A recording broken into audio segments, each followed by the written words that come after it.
과정에는 그 좀 저거 쳐다만 봤던 사람들이 다 하나씩 차지하고 네. 위원이 되고 심지어는 저희가 완전히 팽창했다고 생각하는 게 뭐냐면 저희가 이제 동아리방을 좀 일주일에 한 번 이렇게 활동할 수 있는 도서관에 동아리방을 좀 쓰고 싶다는데 그거마저도 공간이 없다고. 그래서 그것도 굉장히 분했어요. 상 차리는 사람 따로 있고 이제 밥 먹는 사람 따로 원래 있는 거죠. 맞습니다. 정말 그게 딱 맞는 비유인 것 같아요. 그래서 제가 그때 오기로 나도 사서 자격증 따서 여러분들과 그분들하고 동등한 입장이 되겠다. 이런 이제 순진한 생각을 한 거죠. 회원 엄마들은 이게 전문가들이 아니라고 보는 거예요. 이제 안 그분들은. 끼워주니까. 네. 그럼 내가 아직 자격증 따서 네. 그래서 어제 얘기하신 이제 사서 교육원에 오기로 가셨. 이제 사서가 되신 것이군요. 네. 네. 그러니까 그 오기니 똘기니 뭐 이런 거로 그냥 공부를 한 거지. 사실 그냥 주민센터 강사로 계속 해도 될 거를. 아니 주민센터 강사하시고 그럴 때는 어제 들어보니까 정말 그 사명감과 네. 그런 걸로 이렇게 그 박봉에 네. 사실 뭐 돈 때문에 하신 건 아닌 것 같은데. 근데 하루하루가 재밌었어요. 그리고 그 자체가? 네, 그 자체가. 왜냐하면 서로 상부상조하면서 내가 학생들도 가르치고 학생 어머님들 저 존경해주고 그리고 또 아이들도 잘 되는 거를 보면서 막 상도 타오고 우리 애만 상 타는 게 기쁜 게 아니라 내가 가르친 애들이 같이 이렇게 성장하는 모습이 참 저를 기쁘게 하더라고요. 도서관도 그냥 이게 딱 세워진 거에 대해서 만족하고 이렇게 흐뭇하게 바라보시면 되지. 또 맞아요. 위원을 안 끼워줬다고 삐져가지고. 삐지고 거기서 막 제가 그릇이 작습니다. 네. 그래서 근데 이제 공부를 하고 나니까 사람이 좀 변하는 게 어차피 공부했는데 이거 써먹어야겠다는 생각이 드는 거예요. 취직이 바로 됐나요? 취직을 하고 싶어지더라고요. 그런데 제가 이제 공공도서관마다 다 그 채용 공고를 나는 것마다 제가 이력서를 다 넣었거든요. 그런데 서류 전형이 통과가 안 되는 거예요. 이유는 나이지 나이. 정말 공공도서관에서는 젊은 사서만을 바라지 이렇게 나이가 지긋한 사람은 지긋이 아니라 많이 드신 거 아닙니까? 쉬운 거요? 관장으로 초빙하면 모를까. 근데 제가 관장 짬밥도 안 되잖아요. 그러니까 이것도 저것도 아니라고 생각하는데 한 군데서도 연락이 오지 않는 거예요. 그래서 다시 이제 방과후를 해야겠다 싶어서 이제 그 교육청 사이트에 들어간 거예요. 거기 이제 들어가서 봤더니, 사서라는 직종을 뽑기 시작하더라고요. 학교 사서? 학교에서, 네, 중학교 사서라는 직종으로 뽑기도 하고, 초등학교 사서. 초등학교는 그 당시에는 사서 실무사라고 그때 뽑더라고요. 노무현 대통령 때 그런 걸 많이 했는데. 네, 맞아요. 정말 노무현 대통령 도서관 시절에 시설을 네. 엄청 늘렸는데. 네, 맞아요. 그래서 본인이 학교도 책을 그런 좋아해서. 영향을 받은 거죠. 그러다 보니까, 학교에도 도서관이 있잖아. 이런 생각이 제가 들었고, 또 학교하고는 제가 인연이 되는 게 방과후 경험이 어쨌든 있잖아요. 그렇죠. 그리고 아이들을 다 학교 보냈던 학부모이기도 했고. 그러면 네, 그리고 또 제가 부지런한 성격이 때문에.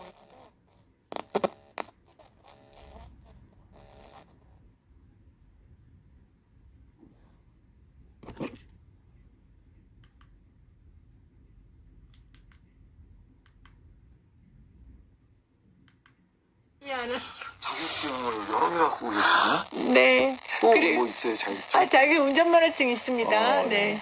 그래서 이제 학교에다 원서를 넣으면서는 뭐 그래도 나이 때문에 될까? 근데 학교에서는 나이보다는 그런 것들을 더 유심히 봤던 것 같아요. 뭐 독서 지도를 했고. 자격증이 있던 데다가 네. 논술도 가능하고. 네. 일거 뭐 몇 개가 가능하잖아요. 네, 맞아요. 한국어도. 처음에 한국사도 가르치고. 네? 한국어 뭐 자격증도 있어요? 한국어는 제가 한국어 교원 자격증 있습니다. 그것도 쉽지 않은데. 공부에는 이제 그때 제가 49살에 공부 시작하고 그다음에 이제 뇌가 좀 이제 그동안 녹슬었다가 다시 이렇게 기름칠이 된 건지 공부가 그렇게 어렵지는 않더라고요. 원래 50대 뇌가요? 네. 제일 성능이 좋대요. 그러니까 그거를 처음에 돌아갈 때 마중물 넣듯이 공부에 조금 노력을 기울이니까 그게 계속 굴러갔나 봐요. 처음엔 좀 힘들으셨겠죠. 네, 마른 그 행주 쥐어 짜듯이 처음에는 힘들었을 텐데 거기에 이제 마중물이 들어가면 네. 그 다음부터는 이제 자연으로 이렇게 돌아가는 건가요? 내가? 그래가지고 가신 데가 지금 상도 중학교. 아니요, 상도중학교 하기 전에 또 있어요? 네, 화곡동에 있는 어느 중학교를 제가 거기 먼저 근무를 했어요. 그러면서 그 경험들을 바탕으로 책을 쓰게 된 거고요. 책이라는 게 용띠 사서 다이어리. 네, 맞습니다.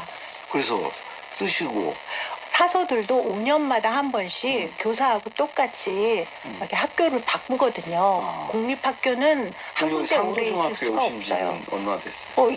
2년 됐어요. 2년. 네. 그래서 상도중학교에 이제 지금 이제 계시는데 네. 그 전에 아까 네. 얘기한 그 강서 쪽에 네. 계실 때 그때는 뭐 어떻던가요? 시험 막상 돼서 가보니까 이제 그 기분이 굉장히 좋았죠. 네. 그렇지만 한편으로는 무척 걱정이 됐어요. 왜냐하면은 이제 50이면은 어디 가서도 사모님 소리 들어야지 느닷없이 조직의 말단 사서님이라는 소리 들어야 되나 싶은 게 걱정이 막 되더라고요. 그 제가 이제 학교에서 그러니까 사조교육원에서 배웠던 것들은 이제 실무라기보다는 이론이잖아요. 자격증이라는 게 그렇죠. 원래 이론 과정이잖아요. 막상 딱 실무를 접하려니까 첫째 공무원들은 업무 포탈이라는 걸 쓰잖아요.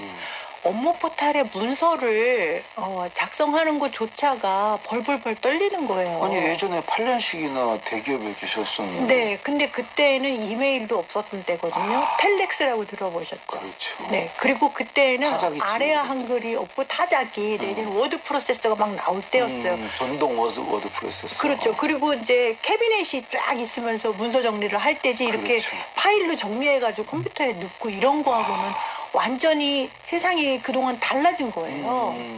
제가 마음은 30대지만 이미 세상이 이렇게 변해가지고 그 경력 단절이 됐던 게 상당히 영향을 미쳤겠네. 네, 제가 그나마도 그 시간제 강사로 꾸준히 그랬음에도 네, 활동을 했음에도 불구하고 막상 현장에서 그 소프트웨어를 다루는 게 너무 겁이 나고 너무 자신이 없는 거예요. 처음에는 막 실수도 막 하시고 그랬겠는데. 실수가 어마무시한 실수를 한 번 했죠. 왜냐하면 제가 이제 그 3월이 되면 제일 먼저 해야 되는 게 기존의 재학생들은 진급 처리를 하고 신규 학생은 등록을 하고 그러니까 신입생을 등록을 하고 이래야 되는데 재학생을 진급 처리하기 전에 진급 처리라는 것은 졸업생 처리라는 졸업생은 삭제해서 날리고 이제 재학생은 한 년씩 이렇게 올려주는 거죠. 그런데 제가 졸업생만 삭제해야 되는 걸 뭘 도대체 커저를 다 누르고 엔터 졸업시켜버렸어요? 다 네. 내 재학생 파일을 완전히 영어로 만들어 놓은 거예요. 정말 눈앞이 잘릴 아득했고 뻔했네. 정말 눈물이 앞을 가리더라고요. 많이 이게 먹었어, 도대체 분명히 제 딴에는 엑셀을 다운 받았다고 생각했고 그래서 창을 닫으려고 했던 거지 삭제를 하려고 했던 게 아닌데 그 방법에 대해서는 엑셀 같은 거 막 복잡하잖아요. 난 지금도 못해요. 그러니까는 제 자신이 너무 한심한 거예요. 이게 세월이 이렇게 많이 흘렀는데 의욕만 앞서가지고 이것저것 누르다가 망해먹었구나 싶은 거예요. 그때 복구 못했으면 이제 학교에서 역시 경단련은 받으면 안 된다. 네? 전체 경단련을 욕먹이고 좀 그럴 뻔했네요. 그때 생각하면 지금도 식은땀이 나고요. 매 해마다 진급 처리를 할 때마다 그때 일을 상기하면서 실수하지 않게 차근차근 하자 이런 생각을 해요. 근데 뭐 좋은 일도 많이 하셨을 거 아니에요. 그 전에 그 여러 가지 경험이나 경력을 보면 네. 굉장히 오지랖도 넓으시고 네? 이제 제가 시키지 않는 일을 학교로 많이 하시잖아. 딱 출근을 하니까 그 학교는 복지학교였어요. 그러니까 복지학교가 지정을 받거든요. 전교생 중에 3분의 2가 복지 대상 학생이면 어려운 친구들이 복지학교로 지정을 받아요. 그러면 이제 거기서 예산 지급을 따로 받거든요. 그러다 보니까 그 학생들을 대상으로 하는 독서 프로그램도 자연스럽게 하게 됐어요. 좀 힘들었겠네. 네, 근데 이제 문제가 이게 그 학생들이 독서를 좋아하면 모르겠는데 독서를 좋아하는 학생이 그렇게 많지가 않잖아요. 독서라는 게 어려서부터 그 과정을 밟는 게 있기 때문에 그렇죠. 중학생이 갑자기 책과 친해지기가 참 어렵잖아요. 거의 불가능해 가까웠어요. 불가능하죠. 그런데 또 이제 이게 악순환인 게 책과 친하지 않으면 교과서하고 친할 리가 있겠어요? 그렇죠. 문해력도 떨어지고. 그렇죠. 그러니까. 그러다 보니까 그런 학생들이 또 당연히 학급 성적도 성취도도 낮아요. 학교 다니기 재미도 없고. 그렇죠. 그러니까 뭔가 재미를 주는 프로그램을 해야겠다는 생각을 한 게 이제 첫 번째 발상이 방학에 독서 캠프를 운영하는 거였어요. 그래서 제가 얘네들하고 활동할 때 재미를 주기 위해서 체험을 시키면 비록 그 책을 꼼꼼히 읽지는 않지만 그 기억은 남아있잖아요. 그렇죠. 그리고 또 그런 좋은 기억은 언젠가 책을 읽겠다고 마음 먹었을 때 긍정적으로 작용을 할 거라는 생각을 했어요. 그래서 이제 얘네들한테 재밌게 이렇게 접근할 책이 뭐가 있을까 생각하다가 중학생인데 그림책으로 하기에는 조금 아이들이 싫어해요. 그렇죠. 그림책의 수준이 우리를 높고 무슨- 좋은데 그렇죠. 그래서 조금 더 수준을 높여서 동화책을 가지고 짜장면 불어요라는 책을 주제 도서로 삼고 그걸 가지고 이제 짜장면을 컨셉으로 아이들이 짜장면 좋아하잖아요. 그러니까 그걸 컨셉으로 먹는 거. 네. 짜장면 한 그릇 이렇게 먹는 거예요? 그래서 이제 책을 읽고 활동을 하고 나서 동네 짜장면 집 가 짜장면 먹고 그다음에 또 차이나타운 인천에 있잖아요. 거기까지 또 그 다음 날은 가가지고 이제 원조 짜장면 한번 먹고 비교도 해보고 그리고 그 짜장면 박물관이 또 거기 있거든요. 그래서 짜장면의 유래 같은 것도 좀 배우고 이런 이제 체험 활동을 계획을 했어요. 그래서 3일 동안 하는 거를 그리고 마지막 날은 사진을 다 찍은 거를 프린트를 해서 포토북을 만들면은 그거의 과정을 글로 다 안 써도 자기 사진에 설명만 달아도 짧은 글이 글 쓰는 되잖아요. 거 싫어하니까. 네, 글 쓰는 것도 싫어하니까. 그래서 포토북 만들기를 그렇게 계획을 다 세운 거예요. 그런데 이제 처음에 제가 그 동네 짜장면 먹어보기를 생각할 때는 이거를 처음에는 그 짜장면 그 컵라면 있잖아요. 그런 식으로 된 그러니까는 일회용 그 짜장 라면을 하려고 하다가 동네 이렇게 출퇴근 하다가 보니까는 현수막에 짜장면 현장 4,000원 이렇게 써 있는 거예요. 그럼 우리가 아이들 간식으로 5,000원 계산했는데 1인당 4,000원짜리 그냥 여기 데리고 와서 먹으면 1,000원짜리 아이스크림도 사줄 수 있겠다. 제가 그렇게 생각을 했어요. 그래서 너무 좋아가지고 아이들을 데리고 쫙 온 거예요. 왔는데 계산을 이제 다 맛있게 먹고 뭐 맛이 어땠어? 뭐 어떤 우리 그래서 이제 막 활동도 조금 시켜주고 그리고 나서 나가려고 그러는데 학교에서는 다 카드 결제를 하잖아요. 그렇죠. 카드를 딱 껴내니까 카드 결제는 7,000원 받는다는 거예요. 하잖아요. 4,000원 생각하고 왔는데. 현금만 그렇구나. 네. 근데 보니까 그 현수막 밑에 조그만 글씨로 현금 결제라고 써 있다는 거 그제서 본 거죠. 그래서 이제 그 아이들 눈치 채게 하면 안 되잖아요. 걔네들이 돈에 민감하거든요. 그러니까 실컷 먹고 체하면 안 되잖아요. 그렇죠. 그러니까 네 그렇군요 하고 얼른 카드 2장을 꺼냈죠. 하나는 학교 개인 카드, 카드. 하나는 내 카드. 네, 그렇게 하고 계산하고 아이들하고 이제 랄랄랄랄 이제 도서관으로 돌아가서 배도 부르고 하니까 기분도 좋고 아이들하고 또 관계 맺기를 통해서 친해지니까 아주 활동도 만족스럽게 잘했죠. 그 캠프가 네. 그게 좀 기대했던 효과를 좀 거뒀나요? 아이들이 이렇게 조금 저와 그래도 더 친해지고 더 가까워졌다는 게 또 기쁘더라고요. 그래서 이제 도서관에 생전 오지 않는 녀석이 오면 가면 또 들르면서 선생님 짜장면 또 먹으러 가요. 뭐 이러고 하는 게 참 재밌고 보람 있었어요. 사탕 같은 거 도서관에 많이 갖다 놓으면 좋겠네요. 그것도 이제 무조건 아무렇게나 주면 그 가치가 없잖아요. 그러니까 지금 도서관 행사 같은 거를 만들어요. 달마다 행사를 만들어서 화탕이든 초코바든 그 참여하는 사람에게 기쁨을 주는 그건 마치 유태인들이 책에 꿀을 발라서 이렇게 혓바닥으로 해서 책은 이렇게 달아 이렇게 했다는 그런 일화가 있잖아요. 그 할아버지가 손자한테 책이 얼마나 달콤한지를 알려주고 싶어서 책겉 표지에 꿀을 발랐다가 위생상 되게 안 좋겠네. 그런 일화가 있었어요. 그 생각이 떠오는 거예요. 그래서 이제 무슨 활동을 하면, 하여튼 도서관에서 뭘 하면 맛있는 거를 주는 걸로. 그래서 저는 초코바도 듬뿍 사놓고, 사탕도 듬뿍 사놓죠. 중학교 강의를 이제 한두 번 간 것 같은데 거의 애들이 집중을 안 턴대. 그냥 막 돌아다니고 막 자기들 하고 싶은 거 하고. 근데 그 친구들 책을 읽히게 만드는 게 정말 어려울 것 같은데. 책을 다 읽게 만들려고 하면 선생님들 자기가 진이 빠지고 정말 힘이 들어요. 근데 저는 아이들 일부분을 읽고라도 책의 일부분? 일부분. 네, 읽고라도 느낀 게 있고 생각이 있고 의견이 있으면 그럼 성공이다 생각을 하는 거예요.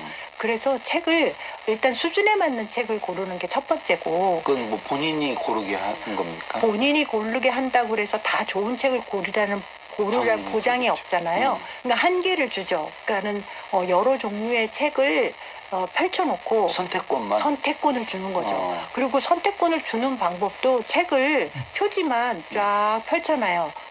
부큐레이션도 그런 거의 일종이잖아요.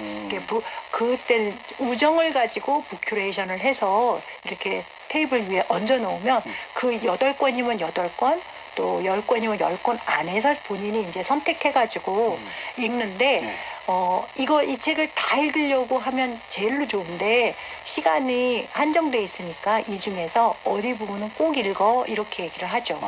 그러면은 이제 처음부터 뭐, 읽는 아이들이 그 부분에 가서는, 그거는 더 신경 쓰게 되고, 책 읽는 거 싫은 애들은 그거는 읽어야 뭘 할 수 있으니까 그거라도 읽죠.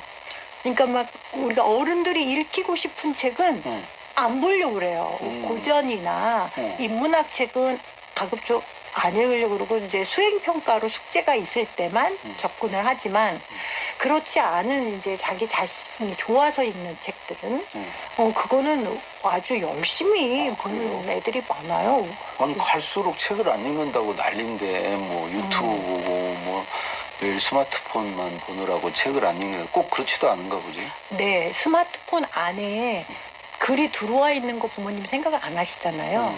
근데 요즘 인터넷 소설이라고 그래가지고 아주 애들이 그 무료로 볼 수 있는 소설이 꽤 있어요. 아, 스마트폰으로 책을 읽어요? 네, 근데 그거를 스마트폰으로 읽으면 이렇게 쪼글져서 이렇게 한쪽 읽게 돼서 넘기잖아요. 그거를 한 권으로, 그게 심지어는 막 12권, 20권씩 시리즈가 있거든요. 그걸 한꺼번에 쫙 읽고 싶어 해요. 그러니까 우리가 인터넷 소설이라고 하는 것을 핸드폰에 들어와 있는 무료, 그리고 이제 그 19금짜리는 애들 핸드폰에 들어오지도 못하거든요. 그러니까 이제 그런 것들을 읽는 습관이라도 있으면 독서를 할 수 있는 그게 바탕이 되는데 부모님들은 그게 용납이 안 되시는 것 같아요. 왜냐하면 우리가 핸드폰을 보고 있잖아요. 그러니까 오히려 핸드폰을 활용하게 만들어줘야 되겠네요. 그렇죠. 그러니까 아이들이 접근하는 매체가 우리 때와는 달라졌다고 생각을 해야지 애들이 무조건 책을 안 읽는다라고 전제를 할 필요는 없을 것 같아요. 그 긍정적인 효과, 부정적인 효과가 핸드폰 안에 다 있으니까 이게 다 좋다 이렇게 할 수는 없지만 우리 어른으로서 그 양해해주는, 아, 얘가 핸드폰을 보고 게임만 하는 게 아니고 핸드폰을 보고 SNS만 하는 게 아니구나. 그러니까 그 내용을 뭘 하나 이렇게 좀 관심을 가져주면 그리고 그 인터넷 소설이라는 게 어떤 걸까에 대해 관심을 갖고 한번 읽어보시면 뭐 그렇게 막 이상한 책만 있는 것도 아니더라고요. 그러니까 우리가 아는 읽히고 싶은 책과 너무 강요하지 마라. 네, 그걸 강요할 필요는 없어요. 네. 그 사서 하시면서 그 기억에 남는 학생들도 있을 테고 뭔가 이렇게 뿌듯한 보람 같은 걸 느꼈던 순간들이 있을 텐데. 네, 많았죠, 사실. 근데 그 중에서도 특히 기억에 남는 학생이 아마 중학교 3학년에는 보통 정근이 아니지. 전학을 안 하잖아요. 중학교 3학년은 보통 전학을 안 해요. 그런데 얘는 3학년에 전학을 3월에 왔어요. 그 자기가 나보고 쭈뼛쭈뼛 하더니 선생님 심리학과 관련된 책 혹시 어디 있어요? 그러는 거예요. 남학생인데. 그래서 제가 이제 알려주면서 여기 심리학 책이 많아. 그랬더니 이제 며칠 그렇게 왔다 갔다 하면서 책을 빌리더니 저한테 선생님 저는요 전 학교에서 우울증이 있어가지고 약을 계속 먹었어요. 그러는 거예요. 그래서 그래? 근데 지금도 약 먹니? 그랬더니 아니요 저는 이제 약 안 먹어요. 도서관에 오니까 너무 좋아요. 그러는 거예요. 그래서 그래 100번째 책이 도움이 많이 됐구나. 그럼 앞으로는 조금 더 쉬운 책도 있고 어려운 책도 있으니까 같이 골라줄까? 이러면서 제가 말을 붙이고 점심시간에도 점심 먹자마자 오면은 선생님 하고 저하고 꼭 눈도장 찍고 그리고 1학기가 다 갔는데 꾸준히 책을 빌린 덕분에 다독상을 아이가 받게 된 거예요. 그러니까 상장을 들고 와가지고는 상장하고 문화상품권을 들고 와서 막 선생님 감사합니다. 제가요 어제요 우리 아빠한테 엄청 칭찬받았어요. 제가 평생 처음으로 상장을 받았거든요. 아 그렇구나. 제가 그때 그 말에 놀랐어요. 어떻게 상장을 공부를 잘하는 공부를 잘했던 학생은 아닌 건 알았지만 그래도 학교에서 왜 용기를 주기 위해서 이렇게 상장 주는 일이 많이 있잖아요. 근데 어떻게 상장을 처음 받나 그런 생각이 있는데 또 문화상품권 가지고 영화 보러 갔다 왔다고 너무 좋아라 하는 거예요. 그런데 그 학생이 이제 졸업을 하게 됐잖아요. 3학년 1학기가 지났으니까. 이제 2학기가 되면은 이제 1학기에 다독상 받으면 2학기에는 대상자에서 빠지니까 열심히 대출하던 아이들도 이제 슬그머니 좀 안 하거든요. 근데 이제 걔는 계속 꾸준히 도서관을 들락거리고 그러더니 어느 날은 공업고등학교에 합격했다고 그 특성화 고등학교거든요. 그래서 제가 들어가기 어려운데? 영등포 고등학교에 합격했어요. 그러는 거예요. 그래서 야 축하한다. 그랬더니 우리 엄마하고 아빠도 영등포 고등학교 동문이에요. 또 그러는 거예요. 그래서 그래. 엄마 아빠 되게 좋아하셨겠네. 우리 아빠가요 까부는 녀석도 있으면 자기가 다 해결해 주겠다 그러는 거 있죠. 그러는 거예요. 그래서 그렇구나. 그랬더니 저한테요 조그만 근데 엄마 아빠랑 저랑 19살밖에 차이 안 나요. 그러는 거예요. 그러니까 그 엄마 아빠가 청소년 부부였던 거예요. 네.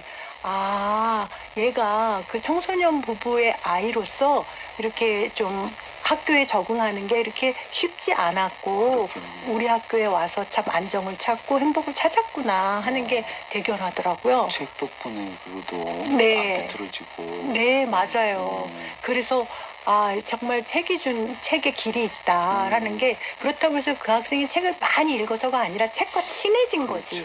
그래서 내가 책을 다 읽는 것이 다 좋은 것만 아니고 이렇게 친해지기만 해도 위안이 될 수 있구나 하는 거를 알게 해줬고요. 졸업식 날 와가지고 전날부터 와서 선생님 또 못 보는 거죠. 이러면서 눈물을 막 그렁그렁한데 마음이 진짜 짠하더라고요. 그래서 아니야 선생님은 여기 계속 있을 거니까 언제든지 와. 그랬는데 제가 이제 전보 발령이 나서 이 학교로 오게 돼서 조금 원래 공립학교는 이렇게 순환 보직을 하다 보니까 좀 아쉽네요. 그러니까 이렇게 나이 드셔서 오히려 엄마 같은 마음으로 아이들 그렇게 돌보고 하면 참 좋을 텐데 외모는 전혀 그렇지 않으신데 정연이시라고. 네, 제가 산 타는 거 좋아해가지고요. 하여튼 등산도 열심히 다니고 해서 그런지 몰라도 조금은 제가 건강한 편에 속하거든요. 내년이 정년이세요? 네, 2024년 네 제가 정년입니다. 그 이후 계획은 좀 뭐 있으신가요? 네, 저는 그냥 외국에 나가서 조금 생활해보고 싶은 꿈이 막연히 있어요. 외국에 나가서 예를 들면은 초등학교 르완다에 그 초등학교 도서관이 있거든요. 거기에 학교 도서관 사서로서 코이카를 통해서 봉사활동을 할 수 있으면 좋을 것 같다는 생각도 하고 또 한국어를 가르칠 수 있는 기회가 되면 외국인들에게 한국어를 가르치는 일도 하고 싶어요. 남편분하고 별로 사이가 안 좋으신가요? 저희 남편하고 같이 가야죠. 그래요? 예, 알겠습니다. 남편하고 어제, 사이 아주 좋습니다. 오해하지 마십시오. 예, 어제 오늘 말씀 고맙습니다. 네, 감사합니다. 나이 50에 늦깎이 사서가 되고 그 이야기를 용띠 사서 다이어리란 책에 담은 김은희 선생님이었습니다.